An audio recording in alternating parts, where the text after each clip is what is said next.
welcome back. I tried to film this video yesterday in my car, but it was just way too windy and my thoughts were kind of unorganized. So we're gonna try and redo it today. We have a couple of different things to cover. I want to go over my health experiences briefly talk about from childhood, and then focus more on the recent 3 years and what I'm dealing with now. We're gonna talk about Lyme disease, mono, leaky gut, and just having a weak immune system. First of all, when it comes to Lyme disease, it's important to remember that it is a very adaptive disease. Generally, you are bitten by a tick that carries Lyme disease, and there are many different strands, so the disease can show up differently inside everyone else's body. Some of my typical symptoms with Lyme disease are usually joint pain, body aches, my skin sensitive to touch, exhaustion, brain fog, temperature issues, so being really hot and really cold, especially when I'm in a flare-up. That's one of the most difficult things to keep under control, as well as a lot of digestive issues. Lyme can go after certain organs in your body, and typically my liver is hard to maintain, as well as my digestive system. Sometimes they don't function at the level that they should. I'm actually feeling a little bit out of it today. I have a bit of brain fog going on. It also could just be because it's a Saturday and I'm usually a little bit anxious on Saturdays for some reason. And I also have a bunch of midterms and assignments coming up next week. So I think I'm just a little bit all over the place at the moment. So bear with me.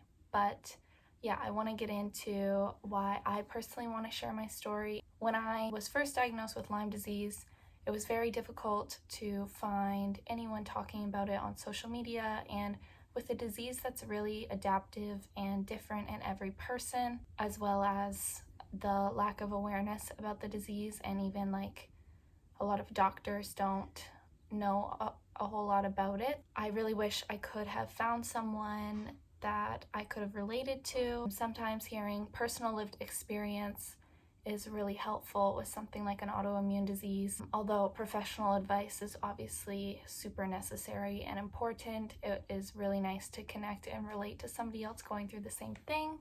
So let's get into my story. I'm gonna give a brief timeline of things. Going way back to childhood, as a toddler, I struggled with bladder infections. The only cause that we know of was that I had a lot of tight muscles surrounding my lower back and my bladder area, which didn't allow me to fully empty my bladder, so I would continuously get infected. I was on antibiotics to control those bladder infections for a couple of years. Eventually I started going to the chiropractor, and that actually really helped and kind of fixed them for a long time. So I definitely suggest that if you're struggling with bladder infections. It could be something to do with your muscles. The chiropractor really helped me, but being on antibiotics for so long reduced my count of white blood cells in my system, which are obviously the blood cells that help you fight off any sort of illness. So that made my immune system pretty weak, and it was very common that I would get sick. From childhood to 15 years old, I was always getting sick. If anyone in the family had a cold, I would always get a cold. I had the flu quite often. So I just struggled to fight anything off, and it was very regular that I was sick. Around age 12, I started experiencing fainting spells, lots of dizziness, even just getting up out of bed in the morning. Energy levels were super low, exhaustion. So these symptoms felt really abnormal to me, and I went to my family doctor. We tested me for mono, which came back negative at the time, which mono can come back with false negatives sometimes. So it's good to be careful and get retested if you think that you could have gotten a false negative. My family doctor basically said this was all part of the process of puberty for me. I got really sick and I fainted twice at home. I went to the doctor, had some tests done, and fainted in the doctor's office actually. and he still just kind of thought that it was puberty and that it would probably get worse in the next couple of years, but eventually I'd be over it and I would get better. That was really unhelpful and didn't explain any of my issues, and he was right, it did get worse. So from 12 to 15, I drank excessive amounts of water to try and keep my temperature under control, as well as my energy levels and just being lightheaded. I was very good at knowing when I would faint. Every day I was dizzy and would often wake up and have orange juice or something sugary right away to give me the energy to start the day. In high school, that kind of went away a little bit and I was doing okay, but in grade 11, at the end of grade 11, I actually was bit by a tick. His tick didn't give me a bull's eye rash, we didn't send it away for testing, and I didn't get antibiotics. It was on me for probably 8 to 10 hours, and I noticed it before I fell asleep that night. We properly removed it, and we didn't really think twice about it, mainly because we lacked in any awareness on this illness and the amount of harm it can really do to someone.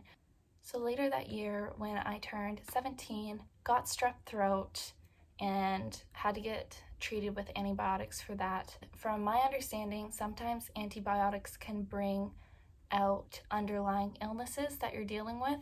So after being treated for strep throat, I still felt really sick and my exhaustion and everything was getting a lot worse. So I started seeing a naturopath that year. The naturopath really helped. We worked on a few different things, and she was kind of validating that my symptoms were a real problem and that how I was feeling was abnormal and I shouldn't be feeling that way as a 17-year-old girl. And December of that year, when I was 17, which I'm 19 now, just for timeline, I got really sick around Christmas time, and she suggested that I be retested for mono. So I went back to my family doctor, and he also had a suspicion after telling him about my tick bite that this could also be Lyme disease. So I got tested for both mononucleosis and Lyme disease.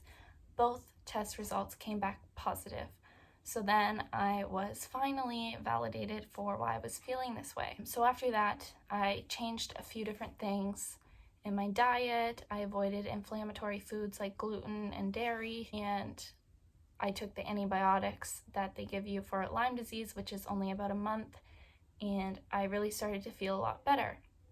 And I took a lot of time to rest because with mono, there's no treatment unless you do natural supplements, but it really just requires a lot of rest. And usually you get over it in a month or two, say 6 to 10 weeks after resting, and you're fine, and you don't typically deal with mono again. The next year, when I was 18, I went off to school and was eating off a meal plan. I had a pretty good handle on Lyme disease and felt like I had recovered from mono and everything was good. In Ottawa, I decided to look for another naturopath that I could use there. It's just more convenient because I wasn't home very often. My mom and I did some research and found BioHeal in Ottawa, and I started going there. The doctor was lovely. She retested me February of my first year, so about a year ago now. She retested me for Lyme disease and mono because she had a feeling that I hadn't fully healed from mono and it was still in my system, as well as an IG foods test because at this point I was struggling with a lot of digestive issues. I was living off a meal plan, and anything that I ate in the cafeteria, even if it was fruit and yogurt, I was extremely bloated, had trouble digesting anything, and this really affected not only how I felt physically, but also my self-esteem. Being in my first year of university, I never wanted to wear anything but sweatpants because that was the only thing comfortable on my stomach. So that was really difficult to deal with. And my foods test revealed that I had developed leaky gut. I mentioned leaky gut in a previous video, my first video, and it's basically a digestive condition that you can develop over time, especially if you're eating foods that you're intolerant to, or if you have something like an autoimmune disease that can attack your digestive system. I came back intolerant to gluten, dairy, soy, eggs, starchy vegetables like potatoes, rice, corn, nuts, and seeds. Dealing with that is a whole nother story. Basically, the best thing to do is to cut all of those foods out and slowly work them back into your diet after not eating them for like 2 to 3 months, which has worked for me really well. There's also other ways that you can reverse intolerances, but I haven't done enough research on that yet. My tests that she did for mono and Lyme both came back positive, and we kind of figured out that it is very likely that when I was experiencing fainting spells and exhaustion around age 12, I probably had mono, and due to my weak immune system because of my antibiotics in childhood for my bladder infections, I've never been able to fight off mono, and now adding on Lyme disease and mono, it's really difficult to get rid of it. So what I have is called reoccurring mono. So it flares up every couple of months or weeks, it depends on how I'm doing, just as Lyme does.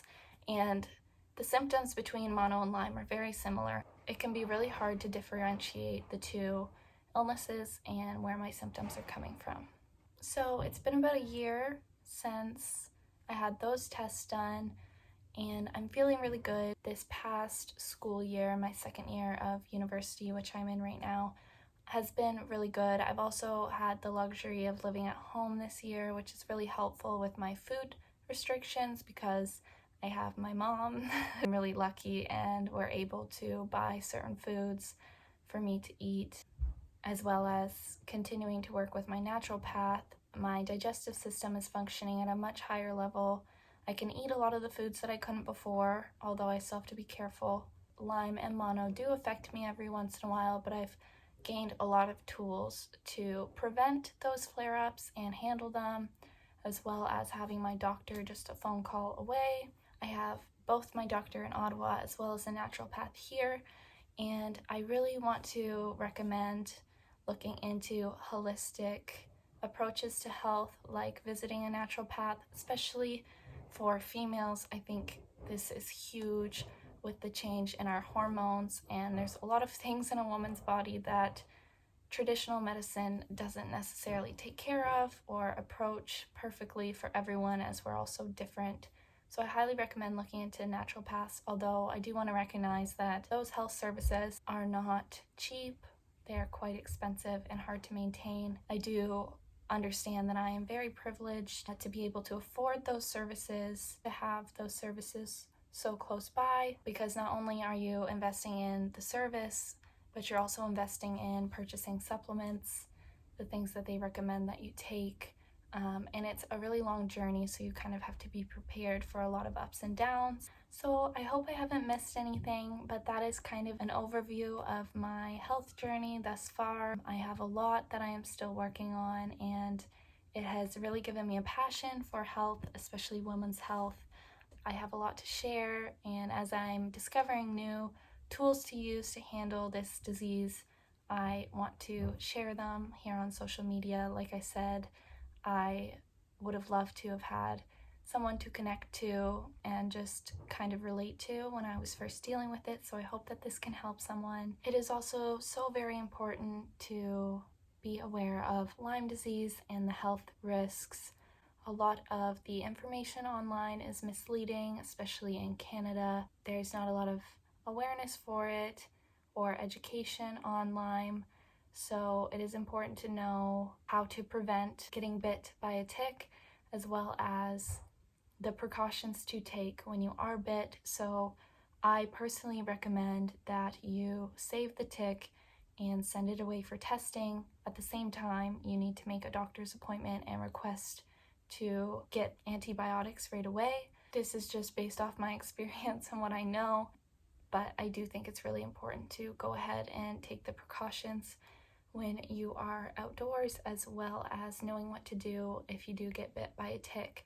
I'll try and leave some helpful resources below, as well as the naturopaths that I go to. I hope that this can help someone. If you have any questions, and if I missed anything, please feel free to reach out on here or on Instagram.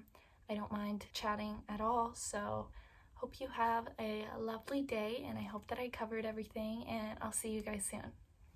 So I'm all bundled up and outside feeding my horses now, but I was thinking about my clips in the video, and as I said, I had filmed it once before, so I'm really just trying to make sure I cover everything. I know there is time and need for Western medicine and Western traditional practices when it comes to healing and dealing with diseases. I totally agree with that. I just wanted to say that if you're struggling, there can be limitations in Western medicine, and sometimes, exploring your options and seeing what else is out there with more holistic approaches is a really good idea. I just think that everyone should keep an open mind, and it can be extremely helpful if you are dealing with something similar to me. Sometimes it just depends on the person and what works for them. Of course, it depends on the severity of your illness, but I do really believe in natural approaches and holistic approaches to health. So I just wanted to clarify that. Thank you very much for listening. I really hope you enjoyed my video. I have lots more planned.